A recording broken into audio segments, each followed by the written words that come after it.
My ex-husband, who thought I was infertile, left me 15 years ago. When he ran into me and saw my son, he trembled. That chance encounter was just the beginning of a tumultuous journey where old secrets resurface and hidden truths come to light, challenging everything he believed about the past, present, and future. Hey there, folks. I'm Linda, and welcome to Linda's Stories channel. I hope you're all ready for a good tale.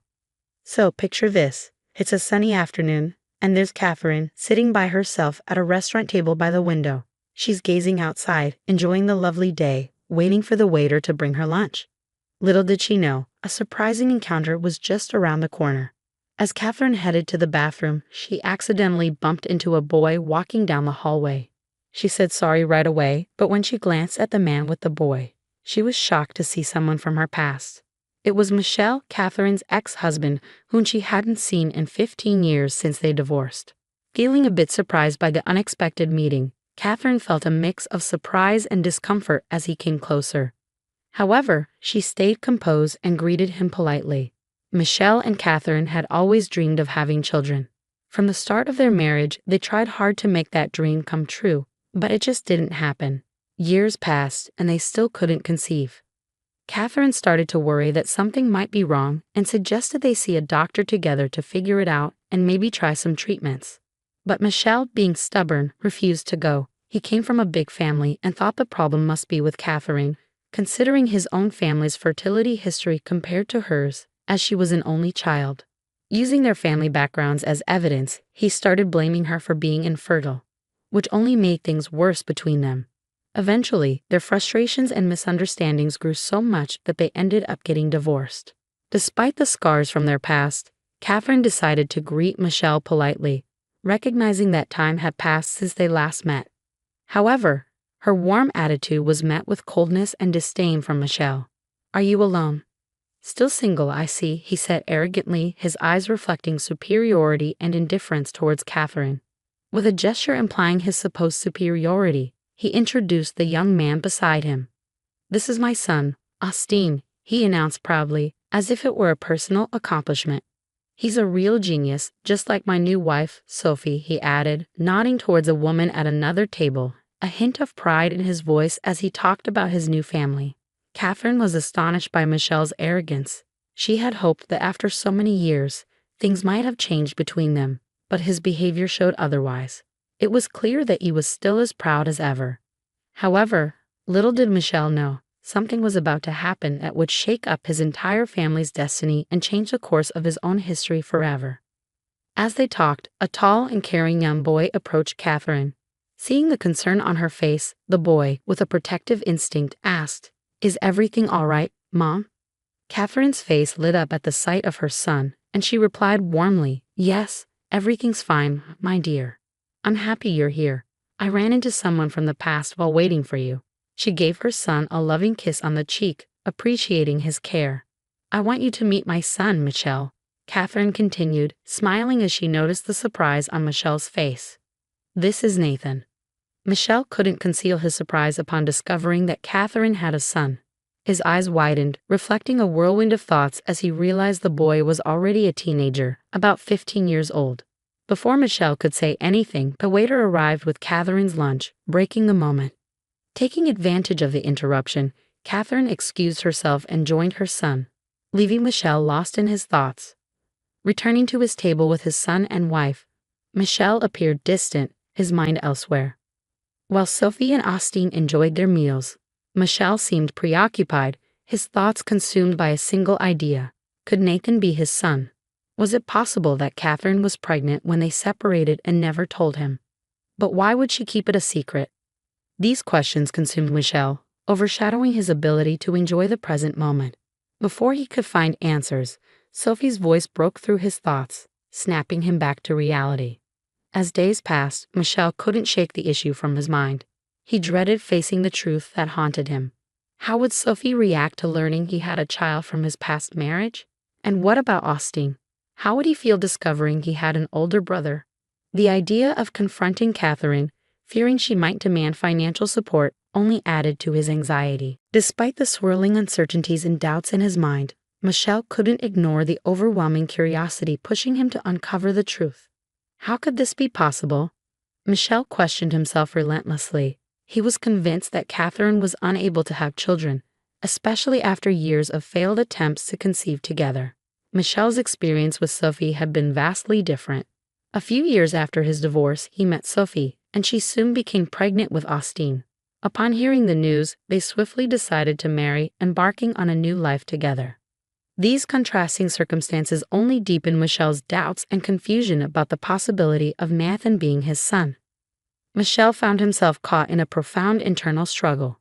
On one side, he yearned for the truth, but on the other, he dreaded the potential upheaval in his life if Nathan turned out to be his son.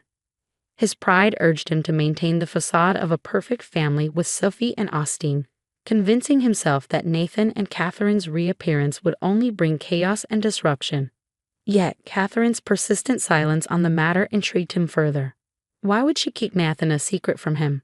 This mystery intensified his curiosity and deepened his doubts. Meanwhile, Sophie began to notice her husband's distant demeanor. Michel always seemed lost in thought, and it concerned her deeply. Determined to uncover the cause of his distress, she confronted him, ready to face whatever truth lay behind his troubled behavior. Feeling trapped and unable to keep his worries to himself any longer, Michel finally opened up to his wife about his suspicions. Sophie was taken aback by Michel's revelations, her eyes widening in disbelief and apprehension. "Do you think Nathan could be your son?" she asked, her voice betraying surprise and uncertainty. Taking a deep breath, Michel mustered the courage to admit his suspicions. "Yes, I believe it's a possibility," he confessed, his voice tinged with doubt. Concern furrowed Sophie's brow. "But Michel, this could turn our lives upside down. Are you sure it's wise to pursue this truth?" she asked, her apprehension evident in her tone. Michel nodded resolutely. "I have to know, Sophie. If Catherine won't tell me the truth, then I'll arrange for a DNA test," he declared firmly, his decision firm and unwavering. "No, Michel, please don't do this," Sophie pleaded, desperation creeping into her voice. "We shouldn't get mixed up in their lives," she reasoned, attempting to sway her husband.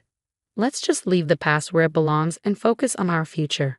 Sophie tried everything to dissuade Michel from pursuing the truth, convinced it was best to leave things in the past. She thought she had convinced him, but Michel remained resolute in his determination to uncover the truth. Against Sophie's wishes, Michel decided to contact Catherine and arrange a meeting, determined to seek answers. Catherine was taken aback when Michel reached out to her after their unexpected encounter at the restaurant. She never expected to hear from him again, recalling his arrogance from their past.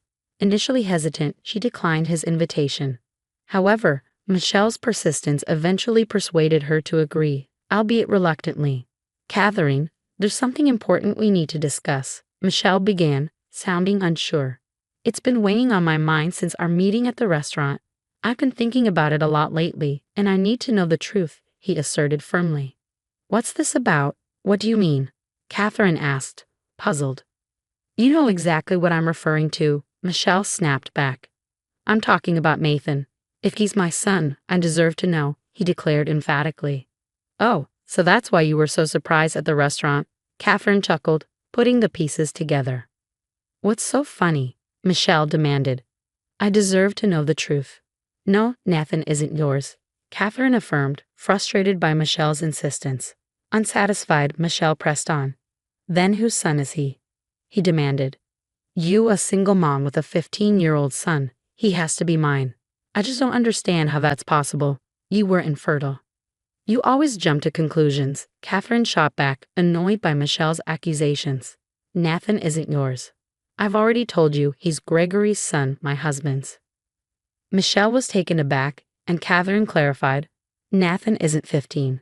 He's tall like my husband, but he's actually just about to turn 14. There's no way he could be your son," Catherine asserted.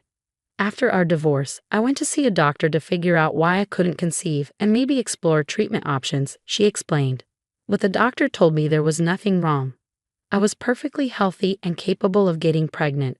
And that's exactly what happened. Once Gregory and I got married, I became pregnant with Nathan, and later on, we had 2 more sons, Evan, who is 10, and Theo, who is 7. After the confrontation with Catherine and the revelation that Nathan wasn't his son, Michel felt deeply intrigued and disturbed. Catherine's words made him question everything he believed about his fertility and his relationship with Sophie. Angry and confused, Michel tried to make sense of it all. He couldn't understand how, coming from a large family, he only had one child with Sophie, while Catherine, whom he thought was infertile, had 3 children with her husband. Ultimately, Michel decided to take Catherine's advice and see a doctor. Sophie, thinking she had convinced him to move on from the past, had no idea what Michel was up to, and he couldn't anticipate what he would discover. The medical tests revealed a truth that rocked Michel to his core. He was sterile. This revelation triggered a flood of questions about his marriage to Sophie. How could he have fathered a child with her if he was sterile? This newfound knowledge cast doubt on the very foundation of their relationship. Michel spent a considerable amount of time lost in thought, contemplating the significance of this revelation and its implications for his life and his marriage to Sophie. He was faced with the daunting task of redefining his identity and role as a husband and father. Amidst the turmoil of this painful discovery, when he confronted Sophie, Michel was devastated to learn the truth about Austine. She admitted that during the early stages of their relationship, she had a brief affair with another man, resulting in her pregnancy with Austine. The revelation left Michel utterly shattered, feeling as though his entire life had crumbled around him. His pride and confidence in his fertility had blinded him to the truth for so long. Now he was confronted with a new reality that shook the very core of his beliefs about his marriage and his role as a father. Michel had to come to terms with this newfound truth. He found himself faced with the daunting task of rebuilding his relationship with Sophie on a foundation of shattered trust. Moreover, he grappled with the emotional challenge of reconciling his feelings towards Austine, knowing he wasn't his biological son but still loving him as his own child. This revelation marked a profound turning point for Michel, but he understood the necessity of forging ahead and reconstructing his life upon this newfound truth. This narrative underscores the vital role truth plays in fostering healthy and enduring relationships. Honesty, both with oneself and with others, serves as a cornerstone for nurturing mutual trust and respect. Moreover, the story serves as a poignant reminder of the importance of confronting our own biases and egos, which can obscure our perception of reality and hinder our ability to truly see those around us. Have you ever experienced a moment where the revelation of truth completely altered your perspective on something or someone in your life? If you found this story engaging, please consider liking and subscribing to the channel. Feel free to leave a comment with a number from 1 to 5 to indicate your level of appreciation for the narrative. Also, check out the video currently displayed on your screen. Until next time.